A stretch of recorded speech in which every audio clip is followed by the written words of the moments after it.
We finally tried the famous Crosta Pizza. Ang sarap niya, it's totally worth the hype.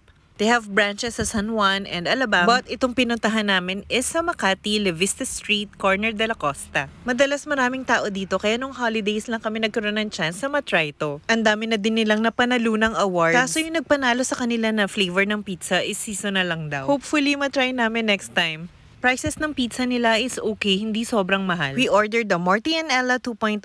Ito daw yung pizza nila na medyo on the heavier side. Minsan lang kami makapunta dito kaya sabi namin yung something special na yung orderin namin. Ang fancy ng ingredients nito, merong pistachio, mortadella, black truffle bechamel, mozzarella, stracciatella, roasted pistachio, and parsley. Grabe, unang kagat pa lang namin dito ni hubby. Ang sarap naman ng pizza na to. Yung size niya is just enough for the two of us. Tig 3 slices kami. Syempre pag pizza dapat may coke, kaya bumili na rin ako nitong cherry Coca-Cola. The mortadella is slightly sweet, silky soft yung texture. Tama-tama lang yung amount ng black truffle bechamel, ang linamnam niya. Sobrang winner dito yung texture ng crust. They use sourdough kaya crispy on the outside top, super soft on the inside. Ang laki ng bubbles ng sourdough, sobrang nasarapan ako sa texture. May crunchy bits pa ng pistachio kaya sobrang winner itong flavor ng pizza na to. It was a great first experience sa Crosta. Mukhang babalik-balikan namin to. Sa mga nakatry na ng Crosta, ano pa yung masarap na flavors dito?